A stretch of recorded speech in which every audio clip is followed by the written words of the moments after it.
to the republic for which it stands, one nation, under God, indivisible, with liberty and justice for all. Okay, we have one agenda item today, but before we start with that, I have a little bit of good news for a change. I've been in constant contact with Fred Thiel about some funding for West Neck Water, and he had told me last week it looked good, but to please not say anything. So this morning we got a letter from, an email from Joe Piccone from Suffolk County Water Authority, and the town was awarded $500,000 for the West Neck Water upgrade. So that's good news. So Do we know how that money is going to be received? Is it going to go straight? it goes straight to Suffolk County Water Authority to be used specifically for the well and the electric for the well. I'm just curious because I'm thinking in terms of rates, how we get to use that, if it's going to take, if we get to renegotiate what our annual cost to Suffolk County Water Authority is, or if it'll come off the back end. I'd probably come off the back end, but something we need to sit down with them and go over. We have West Neck Water meeting on Friday. At Okay. 3:00, so. That was very good news. And on a semi-similar topic, I got a notice that a week from Thursday, it's a countywide water quality improvement district is having a meeting about how to administer clean water IA systems. It's a town meeting in Southampton Town Hall. It's a week from Thursday, but it's also on the, you can also Zoom in, so we'll put this on the town website, people that are interested in that. Okay, so today's agenda item is the North Ferry Company, the rate increase. I mentioned to the town board that we had started a discussion about revamping the Ferry Advisory Committee, because the only time the Ferry Advisory Committee gets involved is usually after the fact, after the BRO already approves the rate increase, and then we can go to the legislature, but it's already done. So we talked about, what would the role be? I know last year or 2 years ago, Liz was very involved in helping to get an earlier boat for the commuters, a 5 o'clock boat. I don't know if that was officially through the Ferry Advisory or how it went, but it's just things like that we need. I think we need a little more input from the town. I'm not going to say involvement with the ferry companies because they're a private ferry company and that's not our role. But I think from the town's point, we need some little more input. And Ridge came in to see me last week, and it's kind of a last minute thing that there's a schedule with the legislature. They would put them on, I guess, sooner than we anticipated. And, that's why we're having this meeting today. It's really the first, well, we've had it for a week now, but it's the first the public's really hearing about the rate increase. And again, Ridge, if there's only anything I could say from the town's point of view, would be if we could be involved a little sooner than before it gets to the BRO. Well, we did, I came to your office in February with this proposal, as well as legislator Fleming, who's our legislator, and the adjoining legislator Krupski. I also spoke at that time with. Oh, Bridget, you come up here, I'm sorry. To the podium. Yeah, hi. In February, I came to you and proposed this pallet. At the end of last year, we did our numbers. We made, $370,000 or so. That was our net. And we've spent way more than that on just our infrastructure alone. And clearly, as our costs keep going up, that picture's not, that doesn't bode well. So we knew we were going to need relief. And we tried to develop a pallet that would be the, easiest to bear for all of our riders, particularly Shelter Island. And in February, I spoke with Bridget, I spoke with Al Krupski. I came to your office and I talked with the then Mayor George Hubbard at his shop, and I presented our pallet. Then as we went forward, we put our petition in. I really didn't hear much from the town, so then I came to you again last week and said, I don't want this to be a fait accompli. It's always been a very productive conversation with the people in the town, as you mentioned with the 5 o'clock vote. Another meeting bore fruit with the no lane one cards. It's been a good relationship. And in fact, when we were working together on a different project, there was some question about whether or not the Area Advisory Committee study group should continue or not. And at that time I said, no, I think it's healthy. I think a lot of good's come out of it. That said, we are in a tight spot financially, and we are really excited about what we're doing. For the first time starting, what was it, 3 weeks ago? April 3rd. April 3rd was the first time that we have a matching pair of slips that during a storm situation, a storm surge situation, where we can still get people on and off of Shelter Island. So this is like really, I feel really excited about that. That slip in Greenport was about $370,000. On this side over here, it's going to be north of that, and we did another $150,000, $200,000 worth of slip work that was associated with that. So these investments they're challenging, but really the reason that I'm before this group now is there's everybody here is seeing their prices go up, and it's no different whether it's the price of eggs at your house or for us the price of fuel or insurance on the boats. Everything's going up, and our net wasn't very good last year. And we had enough cash reserve to fund the project this year. But it's not a good business model when you're investing more in your company than you're taking home. So that's why I'm here. One of the things that we did when we looked at the fare structure, it's always been a sensitive point with Islanders about the passenger fare. We said, you know what? Let's just leave the passenger fare for Shelter Island at $1.50. So there's no increase there. In fact, for somebody that's paying cash in a resident round trip car with what used to be the gray ticket, they would have to, if they were dropping a passenger off, they would actually be paying $2 for that passenger. That's actually going down. I mean, it's kind of a nit, but it's a reduction. But now with the ferry pass, the island fare for the passenger is unchanged at $1.50. We want 50 cents more for one-way travel and 60 cents more for the travel across and the travel back on the same day. And the other fare that really impacts Shelter Islanders and Shelter Island businesses is the current $39 5-day resident commuter ticket. We're asking for $3 more on that. If you look at the sheet that I handed out, you'll see that outside of the 0% for the passenger rate, all of the percentages are around 7.7 or 7.8% increase. Our biggest increase is the passenger fare for the casual rider. And it's been 13 years since we touched our cash passenger fare. What happens is every time we go to increase our rates, it's a certain percentage. And we don't have machines to make small change. So it gets rounded down to 2. And it gets rounded down to 2. And it gets rounded down to 2. And so we're asking for the jump to 3. Which is a substantial increase. That actually helps subsidize the lower island increase, and that's a 50% increase. The one-way fares, we're asking for $1. The round-trip fares, same-day return on a cash customer, we're asking for $2. The 5-day commuter, that impacts a lot of working people. So that's held down to $3, which, as you can see, is a 6.5% increase. It's a little bit low. The 6-day commuter, we want $4 more.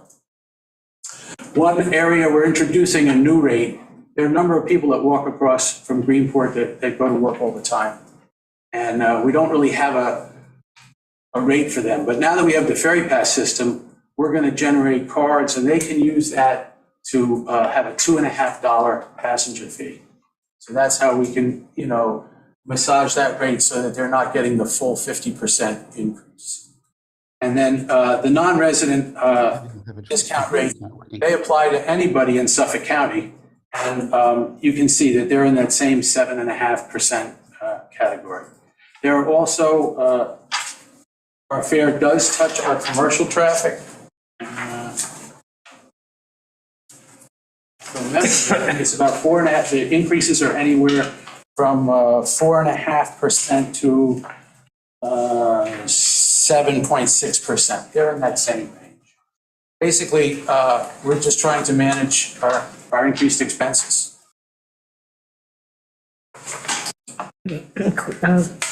So Bridge, fiscal year 2022, 370,000 net income.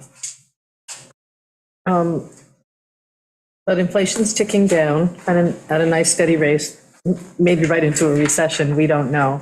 Fuel is down and probably going to continue to come down, especially if we go into a recession. So I'm just wondering, 370 is a nice number. I don't know, but I don't know what that rate of return represents because The 370 doesn't include money that we put in CapEx or in principal payments on the boats. Right. So from a cash point of view, we're already Okay, going backwards. all right. Does that 370 include depreciation? Yes.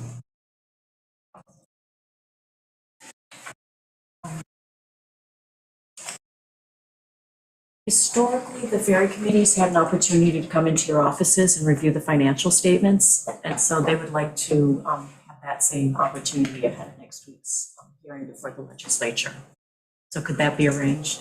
Yeah, the timeline's kind of short. The hearing for the county's next Tuesday, but yeah, I'd be glad to have somebody look at our Got John in the audience and Elizabeth here, so maybe after this presentation, we can work on a. timetable. Yes. Sure. Thank you.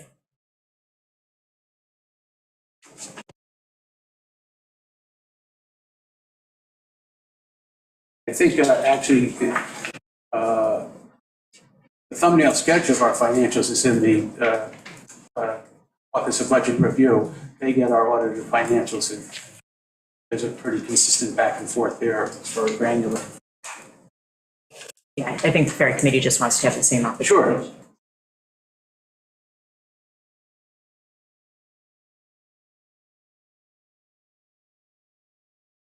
Question? John, Liz, anything? Yeah, I actually have come up or. Sure. Yes, please. Good, you can sit here if you want. Thank you. Elizabeth Galley, yes, the Ferry Commission. I had somebody approach me the other day, and I guess I just really wanted to ask Bridge if you could explain to the public your relationship with this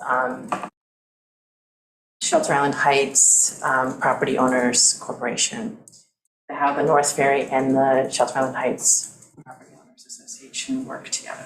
Be happy to. So the Shelter Island Heights Property Owners Association is our landlord on the Shelter Island side. On the Greenport side, our landlord is the MTA. And so we try to have, we do have some shared expenses, and we use an intercompany system to book them. So for example, the marine insurance is completely North Ferry, and we have a marine insurance broker. However, once you step off the boat and you're on the land, the insurance is covered by the landside insurance, which we share with the Heights Association, and that's broken out based on what parts are covered and not covered. Similarly, the parking lot, we rent from the Heights Association, and we pay a rental fee. In terms of, we are a wholly owned subsidiary, and there is a dividend to the parent company. It's actually, I don't want to highlight how low it is because my landlord will be asking for, our owners will be asking for more, but it's, I guess from a Heights perspective, uncomfortably low, and it's set to be based on the CPI. So those are the main connections between the two companies. There are some exchanges of expense. The health insurance is provided by the union.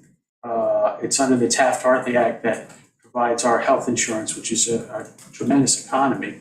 And the Heights employees are beneficiaries of that plan. So that's another contra that gets built back and forth. But essentially, there isn't really a huge relationship. There's this notion that now we don't, that all the tokens roll up the hill to the people in the Heights, but that's really not the case. There's a dividend, we have some rental payments, and there are these functional intercompany transactions. And that's the long and short of it. Okay, so I have a follow-up question. So you have some rental payments to the Heights Association, and do you have an actual lease? What's the term of the lease? Does it change? What's the? We do. We have a lease. The terms of it, actually Stella, the landlord, would be better equipped to talk to that, but it's prescribed and it does change based on the CPI, What's the CPI? the Consumer Price Index. And so it changes yearly, or is It changes every year.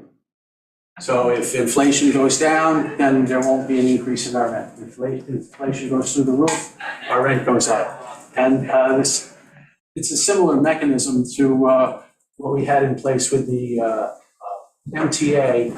I think our last lease with the MTA, though, had a fixed rate. No. Oh, it was still CPI. Our rent to the Heights is modeled after the rent to the MTA, so that there's kind of an arm's length look at it. It's a net lease, so improvements to the parking lot or the slips, those are our responsibility. That said, all of Shelter Island was a beneficiary of the PSE&G electric line, and so for me, they helped subsidize my expense in the parking lot there. It was great. So it's, the MTA doesn't include an office building, though. No, that's our Outside. slips. Yeah, but Shelter Island Heights property owner, Includes the office and the parking lot. That's why and it's equivalent to what the. it's the same concept. It's not the same rate. Oh, okay, that's, No, yeah. the rate it is a significantly higher rent to the Heights than Yeah. the MTA, but we're getting significantly more. More that we're asset, renting. yeah. Exactly. Right, okay.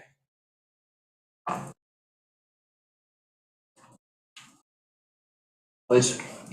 I think I'm done with my question. John? John, you have a question? Good, you can sit, you don't have to keep going up and down, you can answer. Yeah, there's a little mic right on the corner. Oh, okay. I'm glad the answer isn't suitable for the sitting.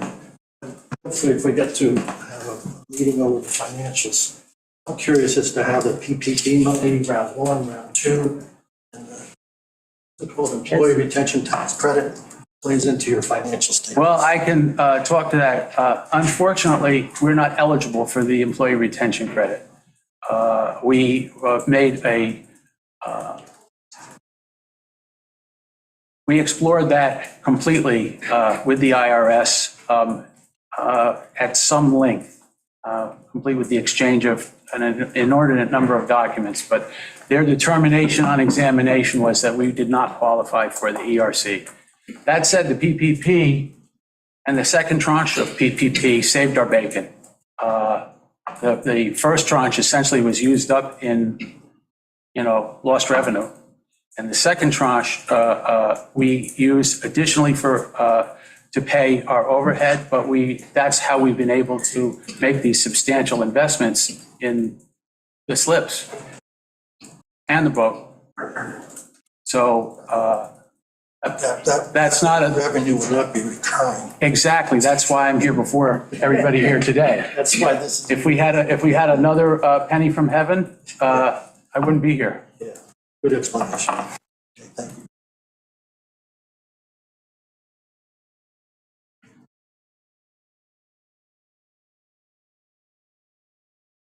Anybody else in the audience? My only question, Rich, is what would the result have been had you not had PPP? two tranches? I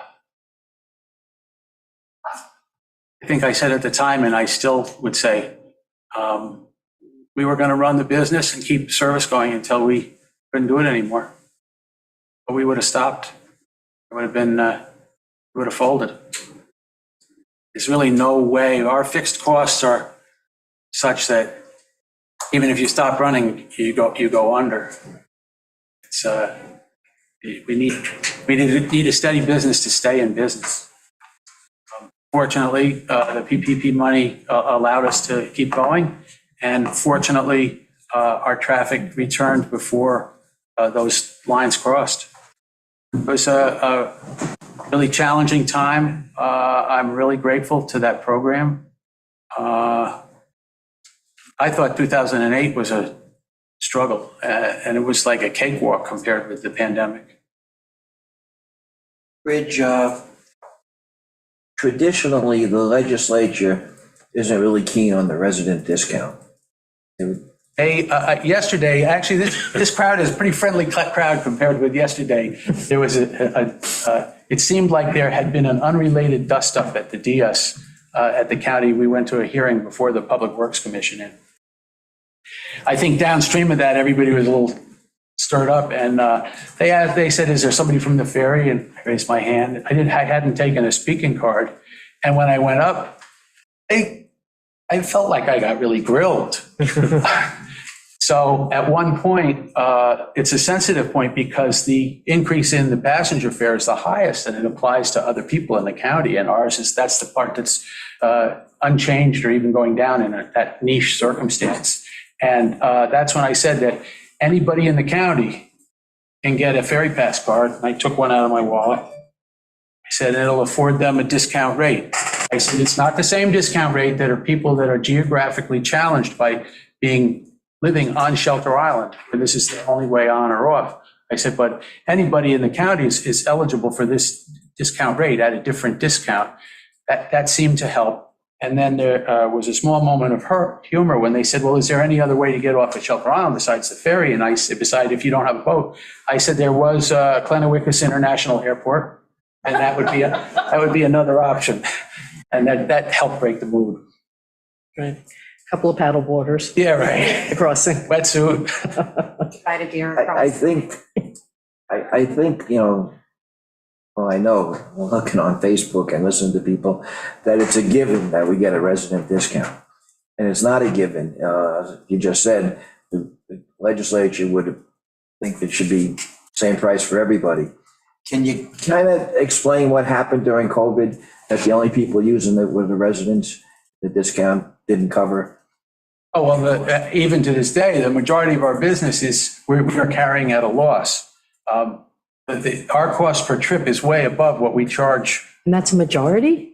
Excuse me? That's a majority of the business? Yes. Oh. That's where all the cars are. It's just, we make ends meet on the commercial traffic and the non-resident fares, the cash fares. Otherwise, so we don't want to go too far with this because then this is going to raise the ire of the county because they don't want to be subsidizing the residents. But the facts of the matter are that our discount is so steep that our other traffic subsidizes the resident fare. Right.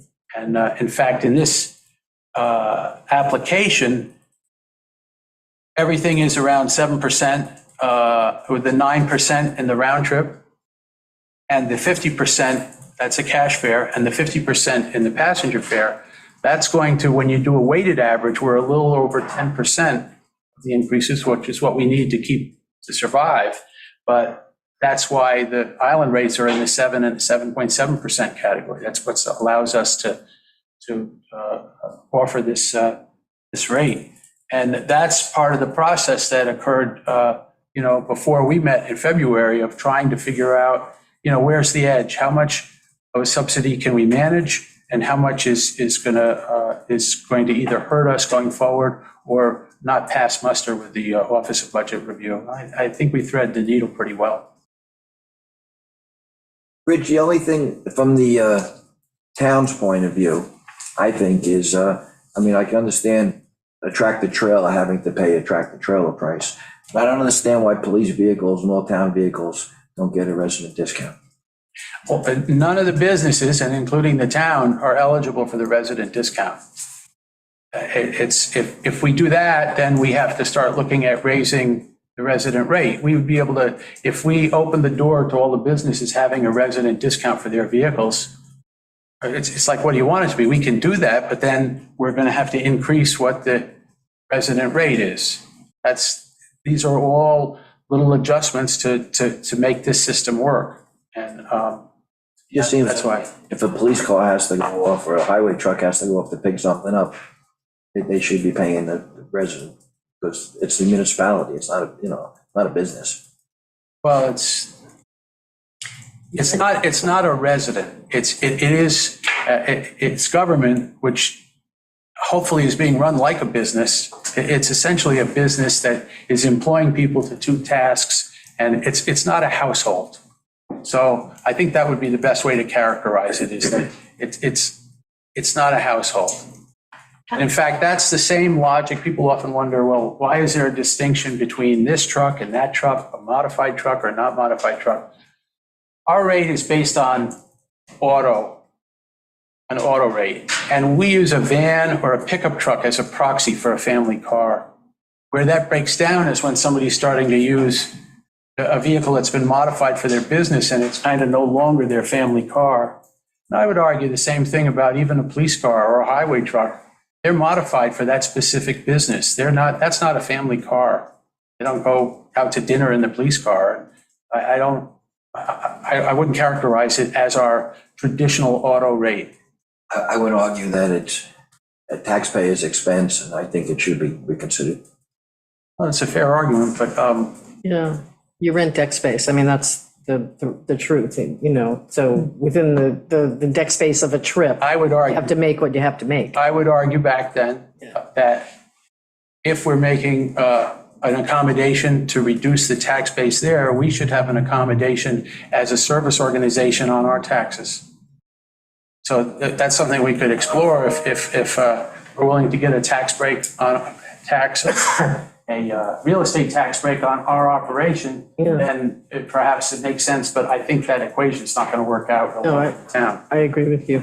Back to the trucks, you know, so you're a small business on Shelter Island and your pickup is your pickup.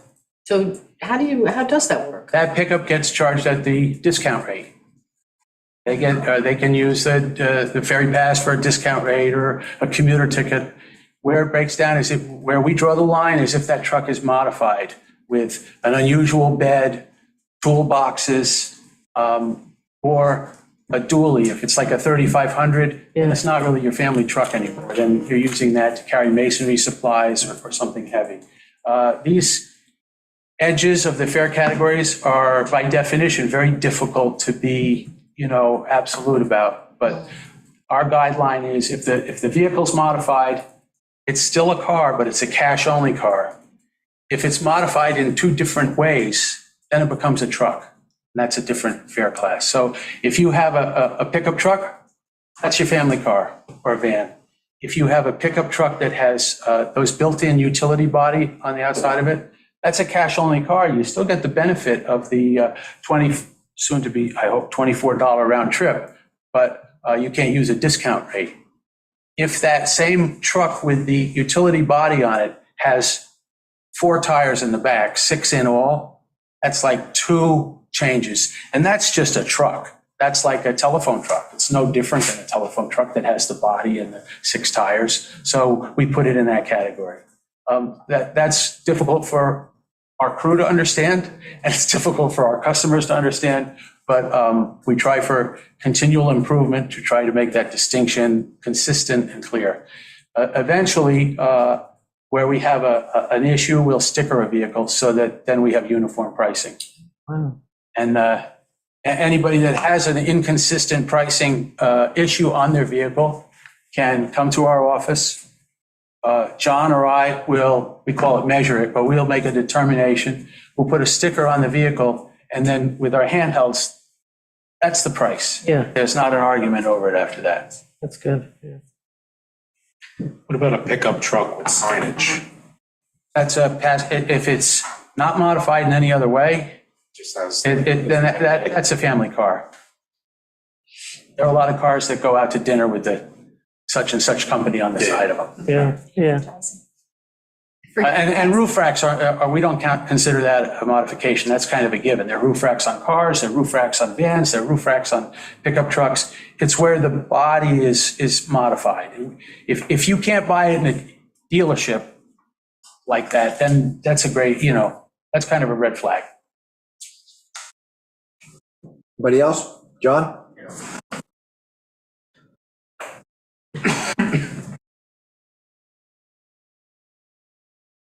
As a business owner, I don't think this is a unique problem, but I recently lost a highly trained technician. He had an almost hour commute to get to the ferry and was experiencing an almost hour wait on the ferry line. The $3 a week that's not holding anybody back. With my problem is I wait. I understand. So I was wondering if you could speak to that line issue, which is huge. So the volume issue is, I believe, is primarily a result of congestion on that County Road 39. And there's arbitrage every day. So we have our customers that come to Shelter Island. And then we have, if County Road 39 is backed up, we have an unlimited number of people that also want to beat whatever wait time they have on County Road 39. And if they choose to come our way, your employee has an extra, I would say it would be fair to say an hour travel time. That's the 45-minute wait for the ferry and the time of the crossing. That's often how it's reported. I've found that the threshold for people that make the decision to come from other places as a shortcut is around 45 minutes. And we're particularly challenged in the first 3 months of the year where we have to do shipyard work. I don't anticipate any change in that. In fact, we're trying to strategize a way to, we have a really ambitious project for next first quarter, where we got permission from the Commercial Vessel Compliance Committee as part of the code to put the watertight doors in our existing fleet. They're actually getting to be old boats now, and we want to preserve them. Choreographing that and some sandblasting work and a new slip on the side. We need to fit that, and the maintenance on the other 3 boats, we need to fit that into a 3-month window. But we're certainly not going to be able to shrink that window. So for January, February, and March, it really depends what the business load is on the South Fork and how much of that traffic we get and how far back it goes. And also how the economy is doing. If we have a macro economy divot, we're going to be chasing tumbleweeds. But right now, there is a lot of construction going on, and we're grateful for it. I regret that our regular island customers are, what do they call it? Varied. Collateral damage or that macro problem. Just in yesterday's hearing at the county, there had been legislation proposed to improve County Road 39, and it got a little acrimonious, and then it was called a political football, and then there were some snide remarks about whether it was or wasn't a political football, and there was another project that had to do with County Road 38, and it got confused with this other battle, and there was, I wouldn't call it a dust-up, but it's a contentious thing, County Road 39, and fortunately, that's out of our wheelhouse. What's the status on the, there were studies done about changing the, Reportedly, that's all full speed ahead. Now, the bad news is we don't really have a seat at the table. We have a kind of a Monday morning quarterback role in that process. I'm not completely enamored with the plan at hand, but it's the plan that we're being given. Greenport and is it the Southold? Who hired that consultant? Greenport. They hired a consultant and this and that and the other thing. One of the things which I believe maybe was a process error is they wanted to get done quickly, so they avoided a traffic study. And by doing that, then they weren't allowed to change the existing roads, which means that people still have to be able to come down 3rd Street. But we finessed a way that maybe we can turn that off when it's high traffic times. Long story short, it's in play. It's going to get dumped in our lap kind of by magic at some time. And the plan will be for people to come down Wigan Street, enter not the current queue, but enter the ferry line at where the parking lot is, and go in and then turn around, and there'll be 5 or 6 lanes for people to queue up in. so who is it that actually oversees? Is it the MTA or is it? No, it's DOT. Want me to come up? Yeah, go ahead. Stella has spent an inordinate amount of time on this project.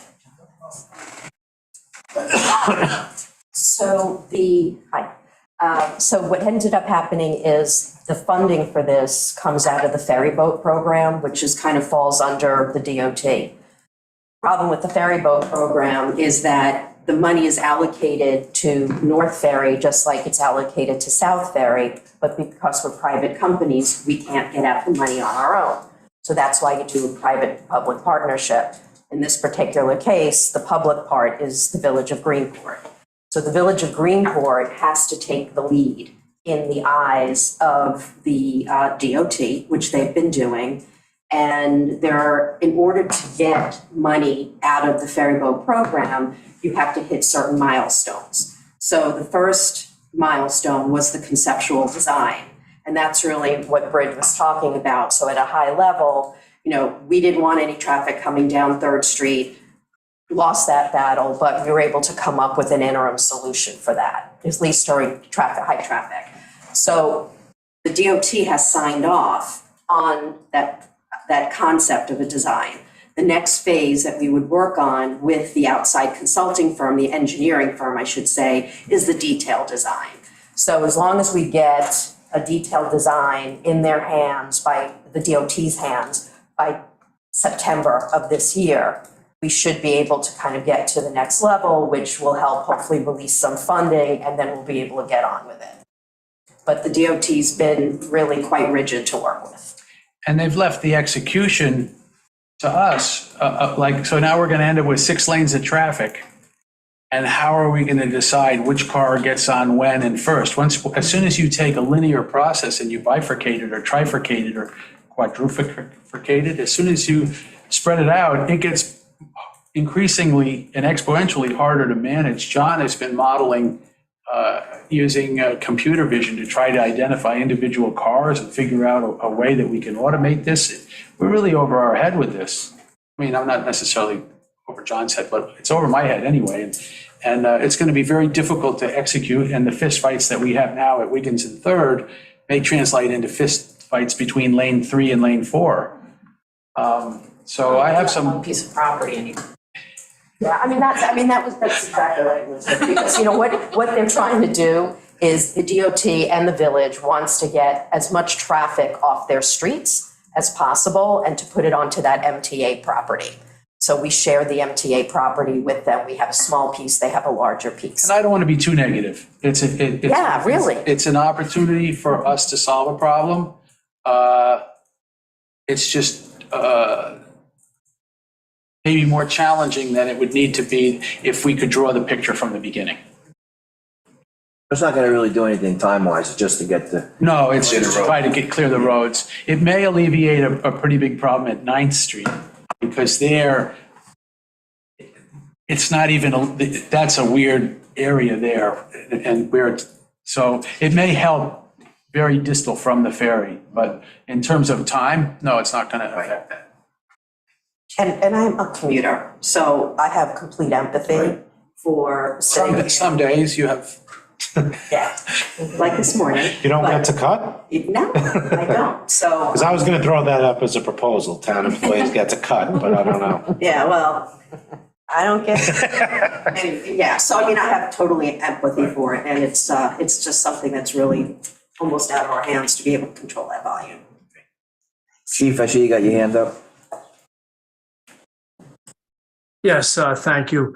Bridge, you had mentioned a little while ago that you'd be willing to explore discussion on talking to the town about a resident or a better discounted rate. I understand your analogy, casting us in the same shadow as a business, but we are not a business, we are government. And there's a strong distinction between those two.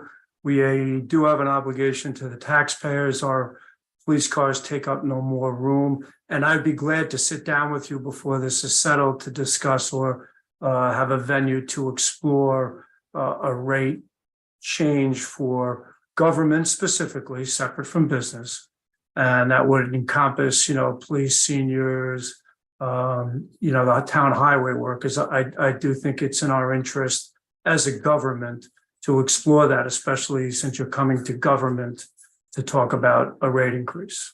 Well, I think you may have heard my response, which is we'd be open to that discussion, but it would need to be coupled with a reduction of our tax base because we're being put in the category of similar service that you have, community service. And we don't have a special tax rate as a community service organization. So, we can I'm talk not sure about I'm in it. agreement with that, but that is your opinion.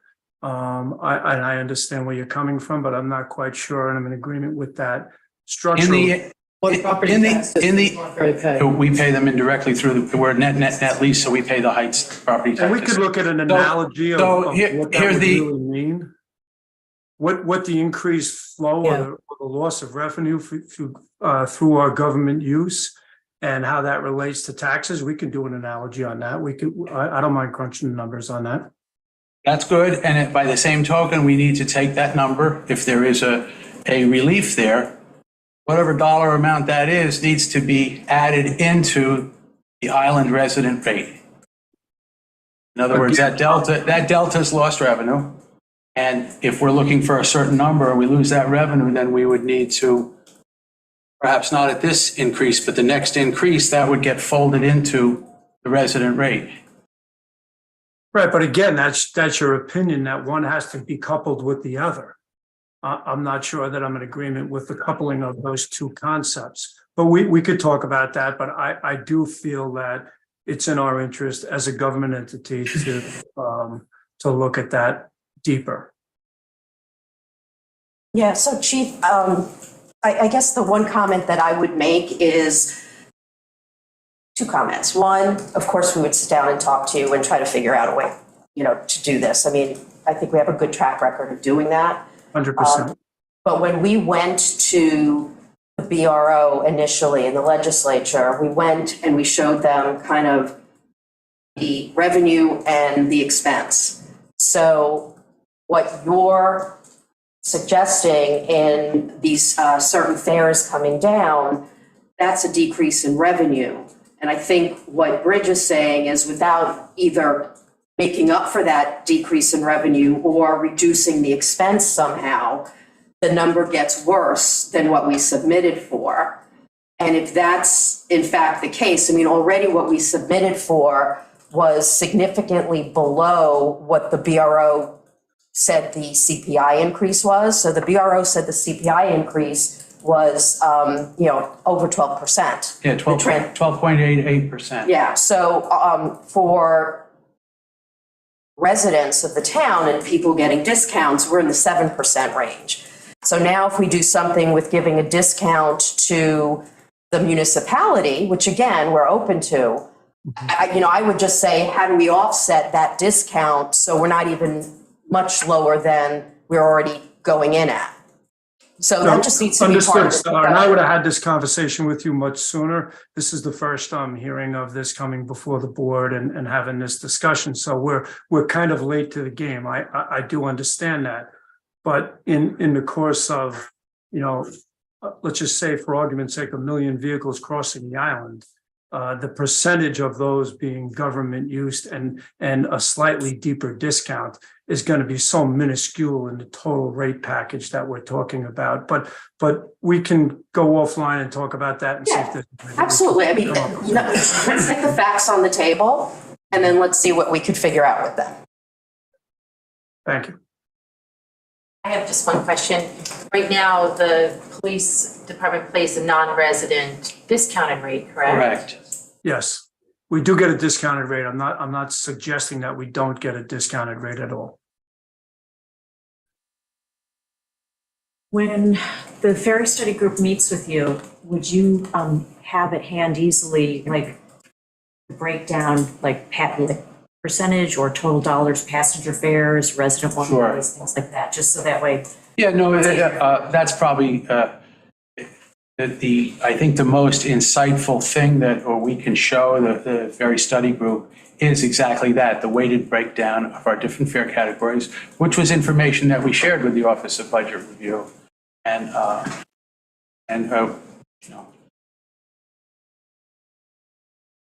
Ron, you good? Good. Thank you. Anybody else?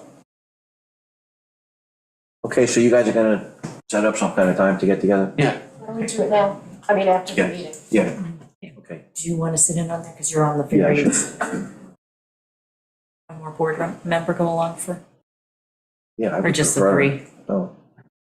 Okay, I was gonna say. I'll stay.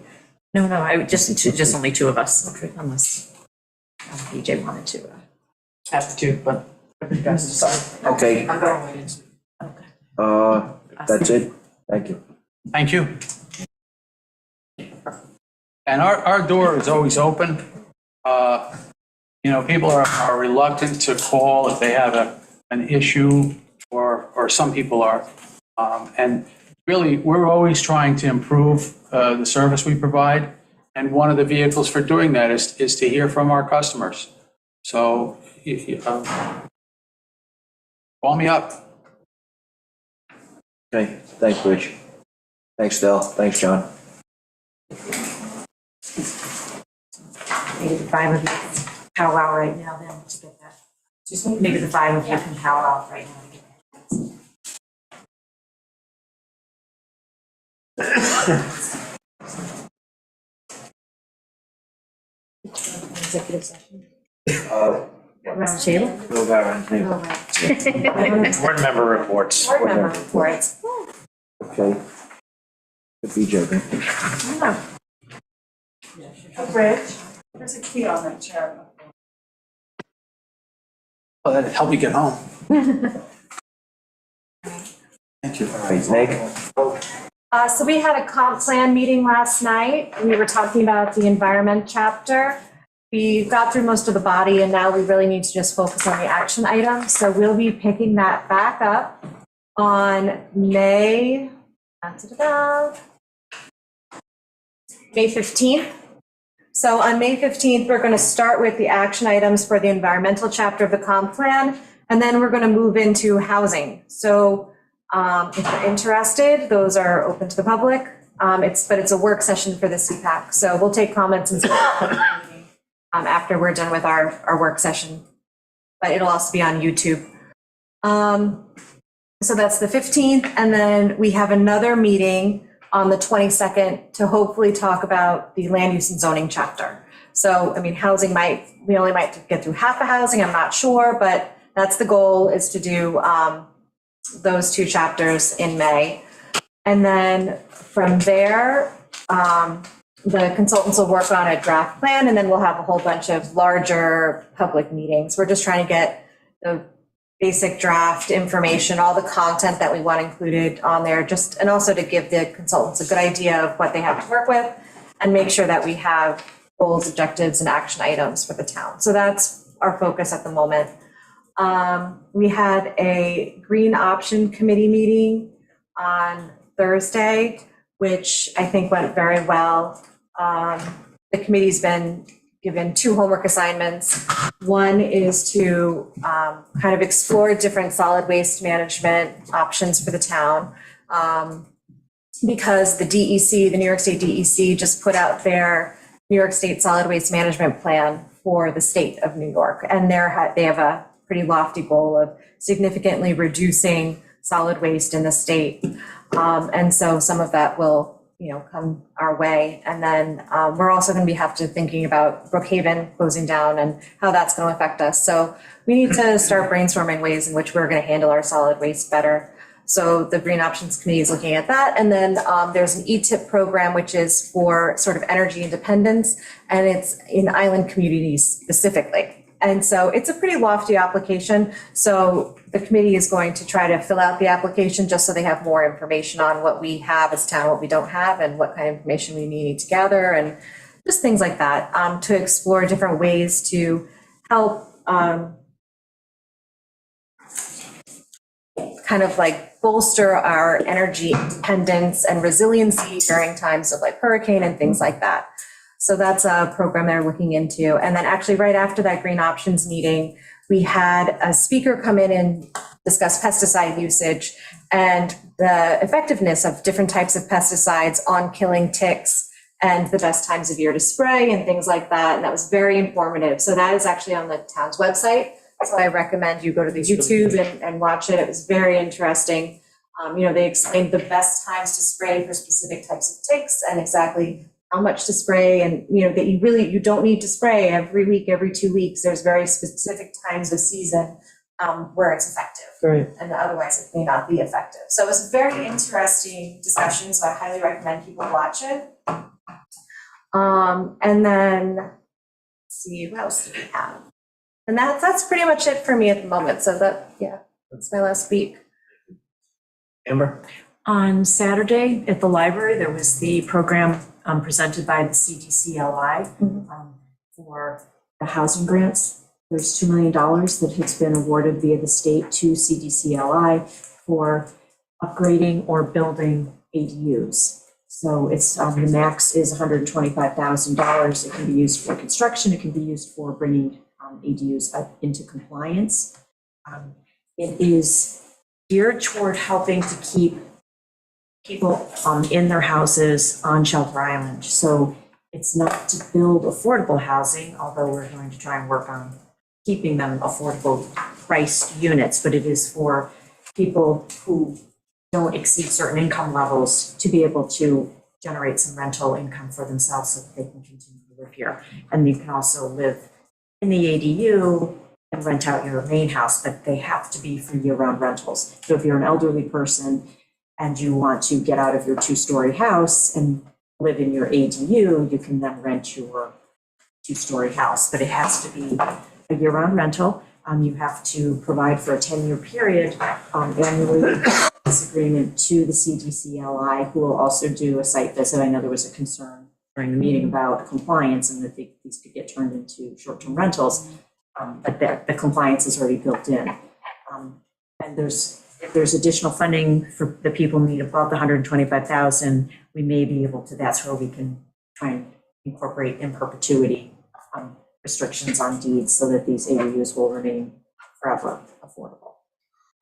The builders session was at 1 o'clock, and we did have some decent turnout on the builders forum. And then at 3 o'clock, we had for individual homeowners who might be interested in the program, and it was very well attended. So the Community Housing Board will continue to look at the parameters and pushing these and helping people. The CDCLI is, they will pay contractors direct so that homeowners don't have to lay out the money themselves unless they build something or fix something above the 125. But they can be very hands-on as needed or not as much hands-on, but still oversee the program for us. So it was a very good turnout. I